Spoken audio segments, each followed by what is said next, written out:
Setelah siswa selesai mengerjakan, selanjutnya tahap kita adalah untuk melakukan analisa nilai. Jadi, sebelum kita tampilkan nilai mereka, lebih baik kita analisa terlebih dahulu mereka mendapat nilai berapa. Karena apabila kita belum tekan analisa, biasanya nilai belum muncul. Tapi, kalau misalnya kita klik analisa, maka nilai otomatis akan update berdasarkan data terakhir. Contoh, kita akan klik menu analisa untuk melihat analisa. Di sini kita akan menggunakan siswa 1 yang dimana dia adalah kelas 9A maksud saya. Kelas 9A, coba kita klik saja 9A, kemudian kita cari. Otomatis akan muncul jadwal ujian dari kelas 9A. Kita klik saja daftar nilai. Nah, di sini akan muncul daftar nilainya.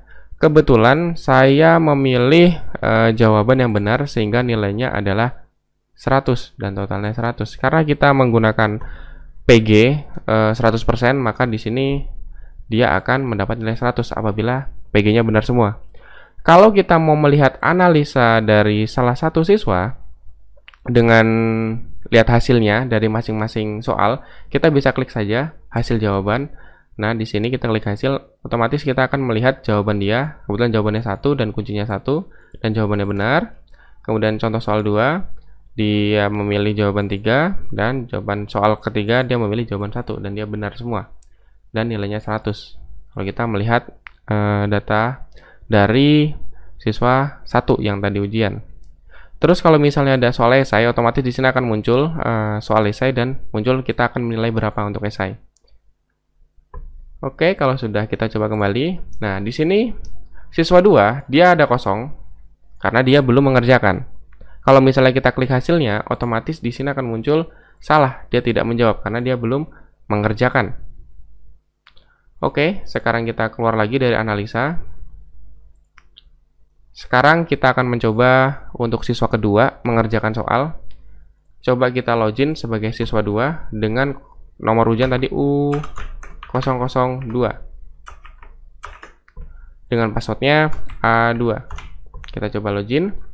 Setelah login kita masukkan tokennya XFUL7 ya. XFUL7. Kita coba submit dan kemudian kita mulai ujian juga.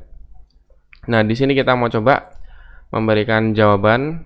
Ini jawaban pertama, kemudian jawaban kedua, dan ini jawaban ketiga. Saya mau coba, saya akan benarkan jawaban yang kedua. Ini jawabannya A. Kemudian kita selesai mengerjakan. Oke, setelah disimpan dan siswa sudah logout, sudah selesai mengerjakan, kita klik analisa lagi untuk melihat hasil terbaru dari siswa yang mengerjakan. Kita pilih kelasnya. Kemudian kita klik daftar nilai. Nah, di sini akan muncul.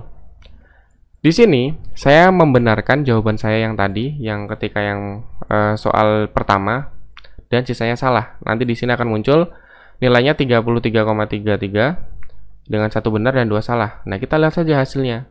Mana saja sih yang salah? Nah, di sini adalah nih soal ketiga kita jawaban salah. Nah, untuk contoh soal tadi kita jawaban benar karena kita jawaban yang A tadi. Nah, yang kedua, soal yang kedua kita salah juga karena jawabannya tidak benar.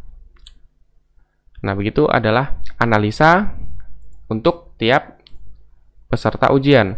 Bagaimana kalau misalnya kita akan melakukan analisa soal? Jadi dalam satu soal, siswa ini menjawab apa, kita bisa klik di menu analisa soal. Setelah kita klik, kita bisa pilih kelas, misalnya kelas 9A atau B, contoh 9A yang sudah melakukan ujian. Kita cari, kemudian kita cari jadwalnya, kemudian kita klik daftar nilai. Nah, di sini kita akan memilih soal mana yang akan kita analisa. Contoh, di sini ada soal yang pertama, kita klik cari. Nah, nanti di sini akan muncul soalnya apa, kemudian dia ada nilainya berapa. Contoh di sini jawaban 1 ya, ada satunya benar, nilainya 100 dan nilainya 33. Ya, kalau misalnya kita klik hasil, maka akan muncul ke diagnosa untuk per siswa. Jadi di sini kita bisa muncul. Kalau misalnya siswanya ada 30, otomatis di sini akan muncul 30 siswa dengan jawaban apa dan statusnya benar atau salah. Terus kita coba contoh soal yang ketiga, kita cari. Nah, di sini akan muncul jawaban yang pertama dia benar, dan jawaban yang dari siswa kedua dia salah. Dan analisa soal.